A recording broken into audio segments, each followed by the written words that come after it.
ওই জান্নাত থেকে আপনাকে বলবে সালামুন আলাইকুম তিবতুম ফাদখুলুহা খালিদিন।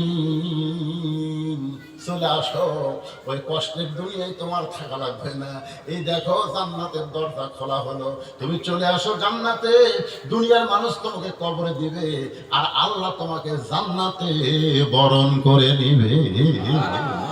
ফাতেমা বলে, স্বামী গো, আমি দুনিয়া থেকে চলে যাব, আমার কোনো টেনশন নাই, কিন্তু আমি চলে যাওয়ার পর আমার তিনটা চাওয়া আপনি পুরো করবেন। তিনটা চাওয়া, জোরে বলেন কয় চাওয়া? এক নম্বর চাওয়া হলো রাতের অন্ধকারে আমাকে দাফন করবেন। আমি রাতের অন্ধকারে মরব, আর দিনের বেলা কবর দিবেন, এটা চলবে না। রাতের অন্ধকারেই আমাকে দাফন করা লাগবে। আমার দুই নম্বর চাওয়া হলো আমার জন্য কোনো জানাজার ব্যবস্থা করবেন না, কোনো জানাজা লাগবে না, শুধু আপনি দোয়া করবেন। তিন নম্বর চাওয়া হলো আমার এই লাশটা আপনি খাটনিতে তুলবেন না, কারণ খাটনি কান্দে নেওয়ার 4 জন পুরুষ আমি ফাতেমার দুনিয়াতে নাই, কারণ পর পুরুষ মেয়ে মানুষের লাশ কান্দে নেওয়া যাবে এগুলো কারণ যাবে নাকি? শালি মরেছে, দুলা ভাই যদি কয় আমি শালি লাশ কান্দে নেবো, চলবে না। ফাতেমা বলতেছে, আমি দেখলাম আমার বাবা যদি দুনিয়াতে থাকতো, মরা মেয়ের লাশের খাটনি বাবা কান্দে নিবার পারতো। আমার হাসান হোসেন যদি বড় হইতো, মায়ের লাশের খাটনি কান্দে নিবার পারতো। 6 মাস আগে আমার বাবা দুনিয়া থেকে বিদায় নিচ্ছে, হাসানের বয়স হলো 6 বছর, আর হোসেন কেবল 4 বছর। এরা তো আমার লাশ কান্দে নিবার পারবে না। আপনি শুধু আমার দেহটা কান্দে করে নিয়ে ওই জান্নাতুল বাকির পূর্ব কোনায় সবুজ রঙের একটা বাতি জ্বলবে, ওই বাতি বরাবর আমাকে দাফন করবে। আবু যার গিফারি কবর খুঁড়েছে, কবরের আলোচনা আমি আজকে করতেছি না। হযরত আলী কান্দে করে নিয়ে জান্নাতুল বাকির পূর্ব কোণায় ফাতেমাকে দাফন করলেন। দাফন করার পরে আল্লাহর কাছে বলতেছে, আল্লাহ তোমার পরদানিশী ফাতেমাকে তুমি কবুল করে নাও। এ দোয়া করে তাকায় দেখে সামনে কয়েকটা পুরাতন কবর দেখা যায়। এই মাত্র ফাতেমাকে দাফন করা হলো, সেই নতুন কবর আর নাই, কয়েকটা পুরাতন কবর দেখা যায়। হযরত আলী চিল্লায় বলে, ফাতেমার কবর, এখন যে কবর দিলাম দাফন করলাম সেই কবর কোথায়? ফাতেমার কবর। গোটা জান্নাতুল বাকি হযরত আলী দৌড়ায় বলে, এখনই কবর দিলাম, সেই কবরটা কোথায়? আল্লাহ বলে, আলী রে আর খুঁজিস না, ফাতেমার কবর আর কোনোদিন তুই দাফন করলেও দেখতে পাবি না। ফাতেমা পর্দানিশী, আমি আল্লাহ সোহরা ডিগ্রি দিয়া ফাতেমার কবরটাকেও কিয়ামত পর্যন্ত পর্দা করে দিয়েছি। আমার মায়েরা রে, ও মা, পর্দার অন্তরে যারা আছেন, পর্দা যদি না করেন আপনার নামাজ, রোজা, স্বামীর খেদমত একটাও কবুল হবে না। মেয়েদের 1 নম্বর আমল হলো পর্দা, আর পুরুষের 1 নম্বর আমলের নাম হলো নামাজ। বলে বলেন নাম কি? যার নামাজ নাই তার কিচ্ছু নেই।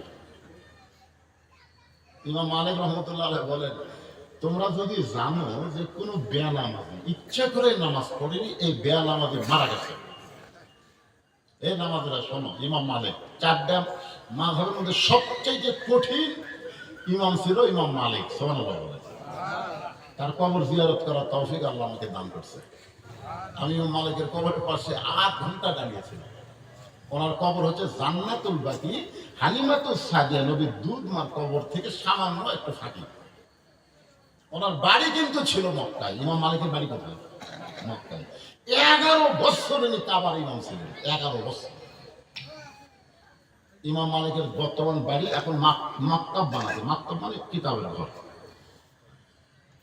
ইমাম মালিক রহমতুল্লাহ আলাইহি ফতোয়া দিলেন, কোন বেনামাজি যদি মারা যায়, ওই বেনামাজির জানাজায় যদি কোন নামাজি হাজির হয়, তার আমল নামায় 1 হব্বা পরিমাণ পাপ হবে। ছাত্ররা বললো, হুজুর 1 হব্বা মানে কি? বলে উহুদ পাহাড় সমান। তাহলে বেনামাজির জানাজা দিলে আপনি সওয়াব পাবেন না পাপ হবে? কথা কয় না বারে, কথা কয় না রে। তো ছাত্ররা বললো, হুজুর তাহলে বেনামাজি মরলে আমরা কি করবো? ইমাম মালিক বললেন, কুত্তা মরলে তোমরা কি করো? আমি বুঝলেন এই ওয়াজ একদিন করতেছি যে কুত্তা মরলে তোমরা কি করো? সাথে সাথে 4-5টা কুত্তা এসে আমি যে ওয়াজ শুরু করি খাম খাম খাম করে ওঠে। মানে আমার ওয়াজ করবেন না, আমি ওয়াজ করবো সাথে কুত্তা কি হইলে বলে কুত্তা খেললো কেন? মানে আমি বেয়ানামাজিকে কুত্তার সাথে তুলনা করাতে কুত্তারা রাগ করছে। যেহেতু আমরা কুত্তা হবার পারি, তাই বলে বেয়ানামাজের মতো না। বেয়ানামাজি আমাদের চাইতেও জঘন্য। তখন আল্লাহর কোরআন আমার সামনে এসে বলতেছে, সুম্মা রাদাদনাহু আসফালা সাফিলিন, বেয়ানামাজি যারা কুত্তার চাইতেও জঘন্য তারা। তখন কুত্তা বললে আপনারা কি করেন? কথা কয় না পারে। আপনারা কুত্তা কি গোসল করাবেন? কাপড়ে গোসল করাবেন? আপনারা খাটনি তুলবেন? ওর পাওয়ার দড়ি লেগে টানে নিয়ে দাও, অজাগাত নিতে ধরবেন। ইমাম মালিক বললেন, কুত্তার সঙ্গে যে ব্যবহার করবা, বেনামাজির সঙ্গে সেই ব্যবহার করে দেখো। বাংলাদেশে আর নামাজের ওয়াজ করা লাগবে না। এমনি একটা বেনামাজি কুত্তার মতন দাফন হলে নামাজ পড়াতে বাধ্য হয়ে যাবে। ধরে কথা কন না কেন? ভাইজান, মডেল মাদ্রাসায় সবাই দান করতে পারবে না। যারা নামাজ পড়ে তারা জানে প্রতি ধাপে ধাপে আমার হায়াতকে অতিক্রম করে আমি কবরের দিকে হাঁটতেছি। যখন কথা ঠিক কিনা? আজ একটা সুযোগ পাই গেছি, কোরআন বাবা 500 টাকা হুজুর চালু দিয়ে দিলাম। একটা সুযোগ তো। আপনি কি মনে করছেন যে হায়াতের গ্যারান্টি আছে আবার আপনি অনেকদিন বাঁচবেন, আবার দান করবেন? এটা কখনোই মনে করবেন না।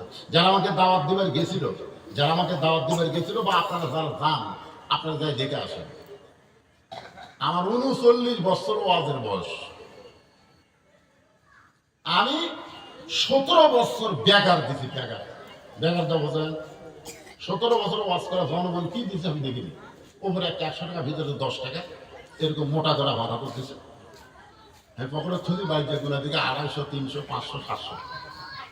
2007 সালে যখন আমার সাহাবি অ্যাক্সিডেন্ট করে মারা গেল, আমি চিন্তা করলাম যে সাহাবি না মরে যদি আমি মরতাম। কাউসারি মারা গেছে, কাউসারি নামগন্ধ আছে, কথা কন না কেন আছে নেই? কাউসারির বেটারাও ওই বাপের মতো হওয়ার করে না। আমি চিন্তা করলাম 7 সালে আমার সাহাবী মারা গেল, যদি আমি মরে যেতাম শেষ, বন্ধুদের নামগন্ধ পৃথিবীতে থাকতো না। আমি সেই 2007 সাল থেকে ওয়াজ করে যা টাকা পাই, 1 টাকা আমি খাই না, সম্পূর্ণ টাকা জমাতে 2014 সালে 1,12,00,000 টাকা দিয়ে আমি বর্তমান 235 শতক জায়গা, 235 শতক জায়গার উপর মসজিদ, মাদ্রাসা, এতিমখানা, এই দারুল হিকমা নির্মাণ করছি। যাই চোখের দিকে আসলে 1 টাকা তার কাছ থেকে দান সদকা না, সম্পূর্ণ টাকা আমার ওয়াজের টাকা। একটাই মাত্র মাদ্রাসা বাংলাদেশে কায়েম করছি, যে মাদ্রাসায় কোনো আদায় হয় না, দায় দেওয়া হয় না, যে মাদ্রাসায় সম্পূর্ণ একটা ব্যক্তির ওয়াজের টাকা দেওয়া চলে। আপনারা কি জন্য আমি এগুলো করতেছি? কি জন্য? আজকে আমার মাথার টুপির থেকে পয়েন্ট স্যান্ডেল পর্যন্ত একটা আমি কিনিনি, সম্পূর্ণ জনগণ আমার খাইয়ে দেবে। এগুলো সম্পূর্ণ করার পিছনে একটাই মাত্র কারণ, সমস্ত জায়গা আল্লাহ রাসূলের নামে ওয়াজ করে দিয়ে আমি চিন্তা করি যে কোনো সময় আমার মৃত্যু হবে। জোরে কোন কথা ঠিক না? যে কোনো সময় মৃত্যু হলে আমি মরে যাবো না, আমার মাদ্রাসা কিয়ামত পর্যন্ত থাকবে। কেন? জায়গা আল্লাহ রাস্তায় ওয়াক্ফ করে দেওয়া, এটা তার কেউ দখল করে পারবি না। পারবে? আল্লাহ না করে হওয়ার কোনো পাটাও নাই। পাটা মানে বুঝতেছি, হওয়ার কোনো ব্যাটাও নাই। আল্লাহ আমার 3টা মেয়ে দিয়েছে। আল্লাহ রাসূল বলছে 3টা মেয়ের বাপ আমার সাথে জান্নাতে থাকবি। চিন্তা করলাম যদি এটা না হয় তাহলে কি করি রে, কি করি? ওয়াজ দিয়ে তোর বেহেশতে যাওয়া যাবে রে। হজ করলাম, বাপ মা নামে মাদ্রাসা দিলাম, তাও এখনো দোয়া করতে পাই আল্লাহ যা কিছু করছি, আল্লাহ জান্নাত যদি না দেয় অন্তত জান্নাতের বারান্দা থাকা একটা জায়গা দেয় আল্লাহ। এত কিছু করার পরও বিশ্বাস হয় না যে আল্লাহ আমার জান্নাত দিবে। আর আপনাদের কাছে, এত লোকের কাছে একটা মডেল মাদ্রাসা, একটা করে কোরআন শরীফ চালাম। ভাই কি মনে করতেছেন এই বাড়ি গাড়ি সয় সম্পত্তি লিয়া কবরত যাবে? কথা কন যাওয়া পারবেন? ধার কাট করে খালি 3 তলা দেখা লাগবে না, সব থুয়া দেওয়া লাগবে। আজকে মডেল মাদ্রাসায় এরা, এই মডেল মাদ্রাসার হুজুরকে, হুজুর আছে, হুজুর আপনাকে আগে আদায় করতে হবে, কোনো আদায় করেননি না, সেটা না, এমনি আগে রাস্তা রাস্তা হাত বাবু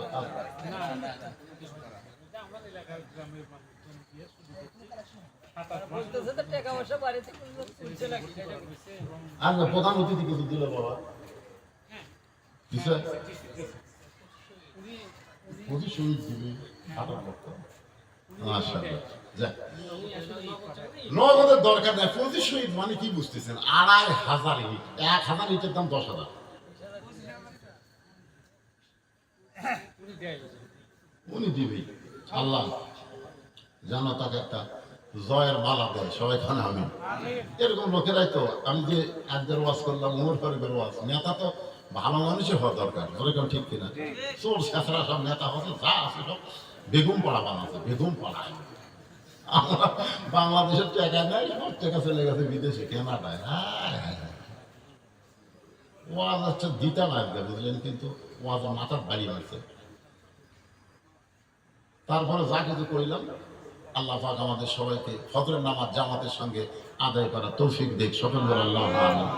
তাহলে আজকে কি বুঝলেন? মুসলমান হয়ে মরবার গেলে পুরুষের জন্য 1 নম্বর কি? জোরে বলে 1 নম্বর কি? আর নারীদের জন্য 1 নম্বর পর্দা। এই দুইটা আমল খালি ধরে রাখেন, মেয়ে মানুষেরা পর্দা ধরে, মরদ মানুষেরা নামাজ ধরে, ইনশাআল্লাহ মুসলমান হয়ে আপনি মরতে পারবেন। নামাজ যদি না থাকে ভাই, যতই হুজুরা আমরা দোয়া করে কাম হবে না। একটা লোক হয়তো এশার নামাজ পড়েনি, ফজর আগে মরছে। আমরা 1 কোটি মানুষ তার জন্য দোয়া করতেছি, আল্লাহ তোরকে দোয়া কবুল হবি না, কারণ সালা মান তারা কাজ সালা তো মোতাম্মেদান ফাঁকাত কাফা কাফের হয়ে মারা গেছে। তোরা যতই জানাজা করতাম হবে। আর যদি এশার নামাজ পড়ার পরে ফজর আগে মারা যায়, কোন মানুষ যদি তার জানাজা নাও পড়ে, আল্লাহ ওই নামাজের কারণে তাকে জান্নাত দিয়ে দিবে। ইমাম গাজ্জালী রাহমাতুল্লাহ তাবলীগী দিন কিতাব মধ্যে লিখছে যে যখন তোমরা কবরে যাবা, কবরে যাওয়ার পরে মুনকির নাকির এসে বলবে মান রব্বুকা, তোমার রবকে। নামাজি ব্যক্তি তখন ঘুমের মধ্যেই থাকবে। মুনকির নাকির মান রব্বুকা, তোমার রবকে। নামাজি ব্যক্তি ঘুমের মধ্যে আছে। তৃতীয়বার যখন বলবে মান রব্বুকা, তোমার রবকে, তখন নামাজ ছাড়া হয়ে বলবে এই এত পেঁচার বাড়িশ করে কেবল দুনিয়ায় কষ্ট করে একটু আরামের ঘুম দিচ্ছে। ইসলামী সিংহে ফুৎকার না দেওয়া পর্যন্ত এই উঠতি নাই। মুনকির নাকির কয় আমাকে মান রব্বুকের উত্তর কে দিবি? আমি কি কোটকা দিকে খাড়া হয়ে আছি?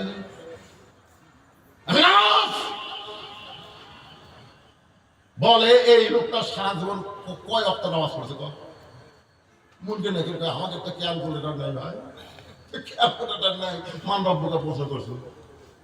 এই লোকটা মসজিদে যায় নামাজের নিয়ত করার পরে প্রথমেই বলছে আলহামদুলিল্লাহি রাব্বিল আলামিন, রুকুত দিয়ে বলছে সুবহান রাব্বিয়াল আযীম, সিজদা দিয়ে বলছে সুবহান রাব্বিয়াল আলা। কিন্তু সারা জীবনে এত রব রব করে আসে, কেমন ঘুমাছে আর আবার রব। মুনকির নাকির কয় আল্লাহ তোমার বান্দা রবের প্রশ্ন করাতে নামাজ দেখে বসেছে। আল্লাহ কই যে নামাজ নিয়ে কবরে যাচ্ছে, ওর সব উত্তর হয়ে গেছে। জোরে কর সুবহানাল্লাহ। তারপরে কবরে কি দিয়ে যাবো? কথা কয় না ভাই। কারা কারা ফজর নামাজ পড়বেন না? হাত তোলেন তো দেখি। কারা কারা ফজর পড়বেন না? তারা হাত তোলেন।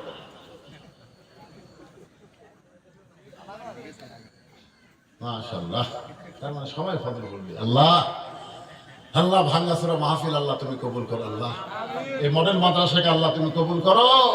অত্র এলাকার সমস্ত মানুষদেরকে এই মডেল মাদ্রাসার পক্ষ করে দাও। সবাই বল আল্লাহুম্মা আমিন। আস্তাগফিরুল্লাহাল্লাযী লা ইলাহা ইল্লা হুয়াল হাইয়ুল কাইয়্যুম ওয়া আতুবু ইলাইহি। আল্লাহুম্মা সাল্লি আলা মুহাম্মাদ, আল্লাহুম্মা বারিক আলা মুহাম্মাদ, আল্লাহুম্মা আমিন। আল্লাহুম্মা আনতাস সালাম ওয়া মিনকাস সালাম, তাবারাকতা ইয়া যাল জালালি ওয়াল ইকরাম। আয় আল্লাহ তাআলা, সেই মাগরিবের নামাজের পর থেকে রাত্রি 12:30 পার হয়ে গেল। আল্লাহ ভাঙ্গাচোরা মাহফিলে মুসলমান হয়ে মরতে হবে, এই গুরুত্ব সামনে নিয়ে আলোচনা করলাম। মেহেরবানি করে আজকের মাহফিল আমাদের সকলের হেদায়েতের জন্য, নাজাতের জন্য, জান্নাতের জন্য কবুল করো।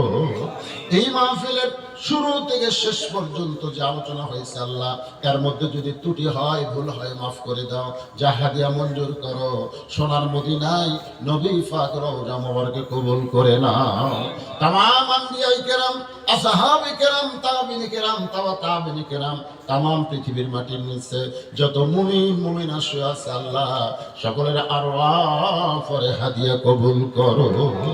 আল্লাহ গো, আমরা যারা হাত তুলেছি, আমাদের জনম দুঃখী মা বাবা যাদের কবরে চলে গেছে, আল্লাহ মেহেরবানি করে বাপ মার কবরকে জান্নাতের টুকরা বানিয়ে দাও। আমাদের দাদা দাদি, নানা নানা, আত্মীয় স্বজন, শ্বশুর শাশুড়ি যাদের কবরে গেছে, আল্লাহ কবরবাসীদের মাফ করে দাও। আজকের মাহফিলের সম্মানিত সভাপতিকে আল্লাহ তুমি কবুল করো, সহসভাপতি কবুল করো, প্রধান অতিথিকে কবুল করো, বিশেষ অতিথিদের কবুল করো। আল্লাহ নগদে বাগিতে আজকে যারা দান করেছে, সকলের দানগুলোকে আল্লাহ জান্নাতের বিনিময় হিসাবে কবুল করে নাও। আল্লাহ এই মডেল মাদ্রাসাকে অত্র এলাকার জন্য নূরের বাতি হিসাবে কবুল করে নাও। আল্লাহ এই মাদ্রাসার মাধ্যমে অত্র এলাকার ছেলে মেয়ে যদি কোরআনের শিক্ষা পায়, নবীর হাদিসের শিক্ষা পায়, এ তৌফিক আল্লাহ তুমি দান করো। আজকে শুরু একটা বছর হয় নাই, তাতে মাদ্রাসার যে সুনাম, আল্লাহ ভবিষ্যতে উত্তরোত্তর মাদ্রাসার উন্নতি তুমি কবুল করে নাও। এই মাদ্রাসার কমিটিরা, যে যুবক ছেলেরা বলতে যে হুজুর আমরা এলাকায় একটা ভালো কাজ করতে চাই, যে যুবকেরা নাটকের মঞ্চ তৈরি করে নাই, থিয়েটার করে নাই, আল্লাহ তোমার কোরআনকে ভালোবেসে যেই যুবকেরা মডেল মাদ্রাসা করলো, এই যুবকগুলোকে আল্লাহ ইসলামের মডেল হিসেবে তুমি কবুল করে নাও। মাদ্রাসার মুহতামিম, মাদ্রাসার ওস্তাদ, মাদ্রাসার তালিবে ইলমকে আল্লাহ তুমি কবুল করো। পর্দার অন্তরালের মা বোনের আবেদা সালেহা পর্দার সে কবুল করে। মা ফাতেমার চরিত্র দান করে দাও। ফিলিস্তিন মুসলমানকে হেফাজত করো। আল্লাহ রহমতের বৃষ্টি বর্ষণ করো। আসমানি বালা, জমিনি বালা থেকে আল্লাহ পত্র এলাকার আবাদগুলোকে আল্লাহ তুমি হেফাজত করো।